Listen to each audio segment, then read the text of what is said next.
Salut salut. Aujourd'hui je vous retrouve pour le Parlons série numéro 18, si je dis pas de conneries, je crois que j'en suis à 18. D'ailleurs j'ai remarqué que je faisais à peu près un Parlons série par mois, c'est pas fait exprès, c'est naturellement que ça se fait. Bref, aujourd'hui on va parler de Once Upon a Time, Gotham et Merlin. Donc la première c'est Once Upon a Time et je suis encore en train de la regarder.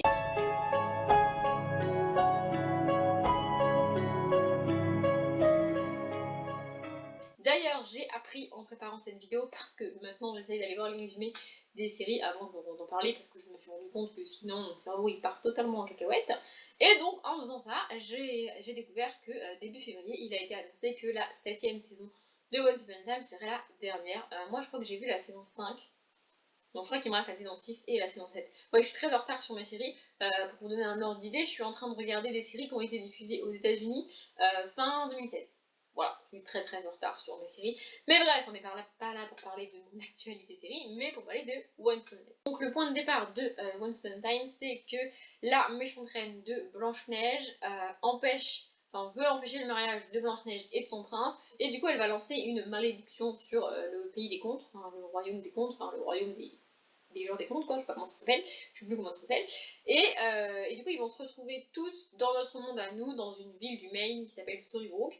Et ils vont tous avoir des nouveaux noms, et ils vont, genre Blanche-Neige va s'appeler Marie-Margaret, son prince va s'appeler David, et la méchante reine va s'appeler Regina, et il y a aussi La Belle et la Bête, et Pinocchio, non, c'est pas Pinocchio, c'est le petit criquet de Pinocchio là. Bref, il y a plein de personnages qu'on a vus dans les contes qui vont se retrouver dans une ville dans le Maine, et ils ont tous oublié qui ils sont dans les contes. C'est-à-dire que Blanche-Neige a oublié qu'elle est Blanche-Neige, le prince il a oublié qu'il est le prince, et tout. Et donc du coup ils vivent au quotidien dans leur petite vie tranquille. Et en même temps dans le pilote je crois on suit Emma qui vit à New York à la même époque que eux, et qui va en fait avoir un rôle important à jouer dans la saison 1 et dans la série globalement, parce que comme il y a une malédiction qui a été lancée, elle, ça va être la sauveuse qui doit briser cette malédiction et faire en sorte que les gens ils se souviennent qu'ils sont Blanche-Neige, le prince, tout ça. Bon, tout ça est une excuse pour mettre en scène les personnages de contes dans le monde réel. Pour moi, cette série appartient à la catégorie de tout le monde aime, moi je regarde, mais je surkiffe pas non plus. Vous voyez, c'est un peu comme Pretty Little Liars ou alors dans un autre genre, The Walking Dead, des séries que je continue à regarder parce que j'aime bien, mais si un jour, d'ailleurs voilà, j'ai appris qu'Once Upon a Time vient de s'arrêter et je suis pas au fond du trou en mode c'est fini. Non, c'est fini, bah c'est pas grave, c'est fini, voilà, je m'en remets. Il y a d'autres séries pour lesquelles j'ai toujours pas regardé la dernière saison parce que j'ai pas envie de leur dire adieu. Voilà, il y a des séries que j'adore et que quand ça s'arrête c'est triste. Et il y a des séries que j'aime moyennement et que quand ça s'arrête, c'est pas trop grave. Et Once Upon a Time appartient à cette catégorie-là pour moi, alors qu'aux États-Unis, tout le monde adore, tout le monde dit ouais, trop génial, trop bien et tout. Moi, ça fait pas partie de mes séries préférées, mais franchement, c'est une série sympa. Au cours de la saison 3, j'ai eu un peu de mal, du coup, je l'avais mis en pause parce que j'en pouvais plus en fait quand j'ai fait une espèce de surdose en fait, et du coup, je l'ai arrêté. Mais là je l'ai repris, du coup j'ai regardé la saison 4 et la saison 5 quasiment en même temps, enfin pas en même temps évidemment, mais très rapprochés d'une saison à l'autre, alors que normalement il y a un an entre les saisons. Et j'aime bien, franchement j'aime bien, ça va bien. Ce que j'aime bien c'est toutes les... comment ça se met en place, tous les membres, enfin, tous les personnages de conte, comment ils débarquent et comment ils s'intègrent à l'histoire qui est déjà existante. Je trouve que c'est assez bien fait. Par exemple, dans la saison 4, je crois, je vous spoil pas, promis, mais dans la saison 4, on a la Reine des Neiges qui débarque. Et je trouvais ça assez bien fait. J'ai pas du tout aimé la Reine des Neiges, mais le personnage de la Reine des Neiges dans la série ne m'a pas énervé, ne m'a pas dérangé. Je trouve, en fait c'est pas juste ajouter la Reine des Neiges parce que c'est l'actualité et parce que il faut le faire parce que tout le monde a aimé. C'était bien fait et c'était logique de le faire et c'était pas juste pour faire joli en fait. Voilà, du coup c'est pas l'une de mes séries préférées, je suis pas extrêmement triste qu'elle s'arrête, elle s'arrête, c'est très bien, enfin elle devait s'arrêter un jour, vous voyez, mais ça reste une bonne série et je pense que ça fait partie, c'est une série qui fait partie du espèce de domaine culturel américain et une série qui, du coup il faut au moins il faut au moins regarder, je dirais la première saison, parce que c'est une série importante en fait aux États-Unis et voilà, c'est une part de la culture américaine presque. Donc voilà. Bon, pour la deuxième, celle que j'ai abandonnée, ça va être compliqué, mais on va essayer. Donc c'est Gotham.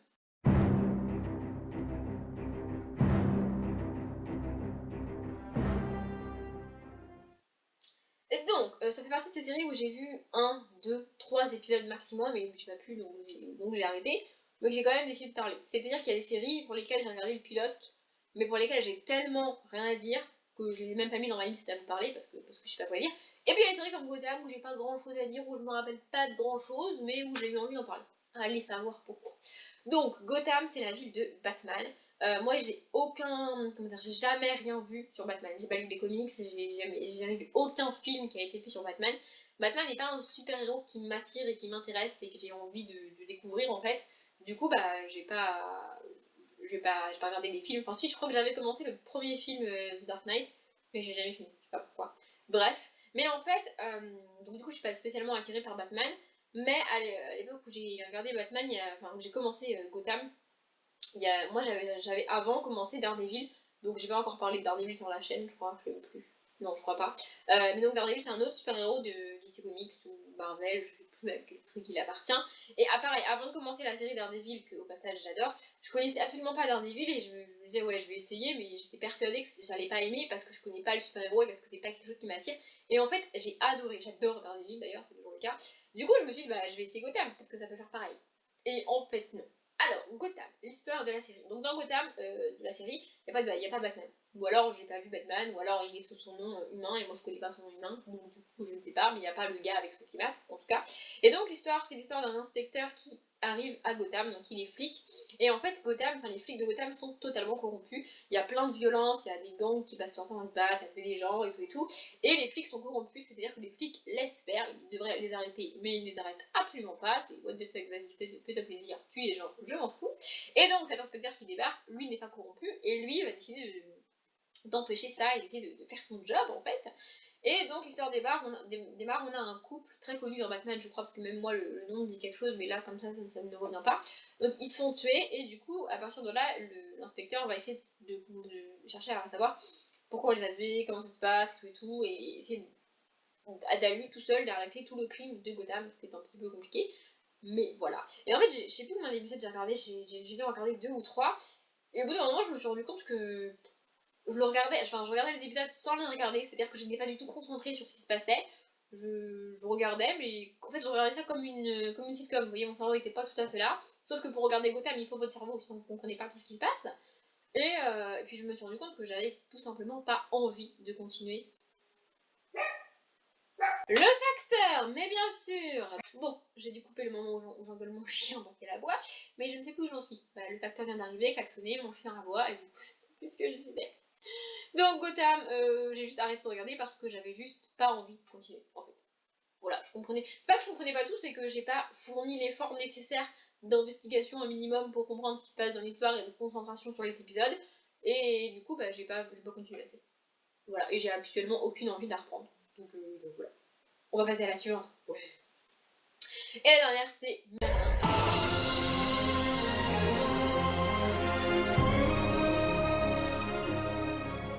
Merlin, c'est l'une de mes séries préférées. Et en fait, je trouve dommage parce qu'elle est, tellement vieille que du coup, peu de gens la connaissent. C'est-à-dire que depuis quelques années, je dirais depuis 3-4 ans, peut-être 4-5 ans, je ne sais pas, il y a de plus en plus de séries et il y a de plus en plus de monde qui regarde des séries et qui aime ça. En fait, on voit de plus en plus de séries partout tout le temps. Et tout le monde regarde des séries depuis 4-5 ans. Avant, c'était pas le cas. Avant, on avait beaucoup moins de séries et on avait beaucoup moins de gens qui regardaient des séries en fait. Alors, tout ça est lié, vous me direz. Mais le problème, c'est que Merlin est sorti à l'époque où où beaucoup moins de monde regardait de séries par rapport à aujourd'hui. Et du coup, elle est pas très connue. Et moi, je trouve ça dommage parce que j'adore cette série. Je crois que c'est l'une des séries qui m'a fait donner envie de regarder encore plus de séries. J'adore cette série. Donc, l'histoire de Merlin. Au début, à chaque début d'épisode, on a une phrase qui est dite. Alors, je pourrais vous la dire en anglais, mais j'ai trop la flemme de vous la dire en anglais. D'ailleurs, je la connais même pas par cœur en français parce que ça n'a aucun intérêt de la connaître en français. Mais en gros, la phrase, elle dit que dans un pays de légende où il y a de la magie, le destin du royaume est entre les mains de Merlin. En fait, ça va être l'histoire de la jeunesse de Merlin l'Enchanteur. Donc Merlin, c'est Merlin l'Enchanteur. Sauf que nous, dans la littérature, on connaît tous Merlin l'Enchanteur avec sa longue barbe, son chapeau et tout là, quand il est vieux. Sauf qu'il a été jeune un jour, Merlin, et donc il a été l'apprenti de quelqu'un un jour, Merlin. Et donc, dans la série, on suit Merlin, qui est l'espèce d'écuyer, d'assistant du prince Arthur. Pendragon, tout ça avec Morgane, Uther et tout. Et donc, il est magicien en fait. Il va apprendre à servir de ses dons et de sa magie. Je crois que d'ailleurs, quand la série démarre, il découvre ses dons et il va apprendre à s'en servir.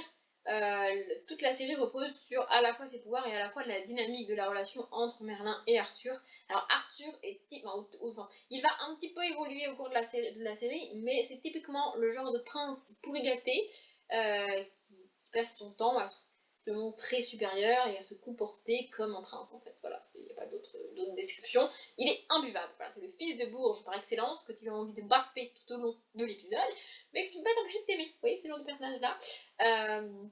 Et du coup, Merlin est son assistant, et dans chaque épisode, en fait, comme c'est une série à l'ancienne, c'est pas une. Ouais, c'est une vieille série, et du coup, c'est pas, on n'a pas une histoire par saison, on a une histoire par épisode. C'est vraiment une ancienne série, et du coup, dans chaque épisode, il y a un petit événement qui fait que Arthur ou Uther vont se retrouver en danger, et Merlin, grâce à ses pouvoirs, va les sauver. En gros, sauf qu'il doit faire. Enfin, il doit pas montrer qu'il a de la magie parce que.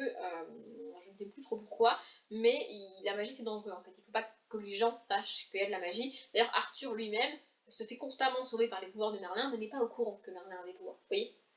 J'adore cette série, vraiment. D'ailleurs, il y a une actrice, l'actrice qui joue Morgane, je vous afficherai son nom, enfin, j'aurais mis son nom sur la feuille avant, mais je vais vous réécrire là au cas où vous n'auriez pas bien vu. Je serais incapable de vous citer autre chose qu'elle a fait, mais je sais qu'elle a fait plein d'autres choses et que c'est une grande actrice très connue. Du coup, voilà. Par contre, celui qui joue Merlin, je l'ai jamais vu nulle part ailleurs. C'est très triste, d'ailleurs. Voilà. Et aussi, ce que j'aime particulièrement dans la série, c'est que la voix, au début qu'on entend, donc la personne, enfin la personne, le truc qui dit la phrase au début, c'est un dragon. Et du coup, Merlin va se faire aider par un dragon. Voilà, j'adore le dragon, je trouve ça vraiment trop cool. Alors oui, c'est une vieille série, ça fait longtemps que je l'ai regardée, mais je pense que dans les effets spéciaux et tout, avec le dragon, c'est pas joli parce que ça date quand même. Je vous aurais mis les dates avant, mais ça date vraiment comme série. Et c'est une série à l'ancienne, c'est un peu une série comme Charmed ou Charmed, je sais pas comment vous dites. Voilà, c'est ce genre de vieille série. Mais pour moi, c'est vraiment une série que j'adore et que c'est une des premières séries que j'ai regardées et j'adore cette série. Du coup, je peux que vous encourager à regarder au moins le pilote, même si vous vous moquez de la série au final, mais enfin, j'adore cette série en fait. Et c'est l'une des premières séries fantastiques et des premières séries que j'ai regardées. Et je trouve dommage que peu de gens la connaissent juste parce qu'elle est vieille en fait. Parce que Charmed et Buffy elles sont vieilles aussi, et pourtant les gens les connaissent, et Merlin c'est pas le cas. Et voilà, du coup j'aimerais bien que plus de gens connaissent Merlin. Bref, je m'arrête là, j'espère que ça vous a plu, et si vous voulez m'entendre parler d'autres séries, n'hésitez pas à regarder mes autres vidéos parlant séries, parce que du coup j'en ai fait 17 avant celle-ci, elles seront toutes en barre d'informations si jamais ça vous intéresse. Voilà, je m'arrête là, comme d'habitude je vous souhaite une bonne journée, un bon après-midi, un bon appétit ou une bonne nuit, et je vous dis à bientôt.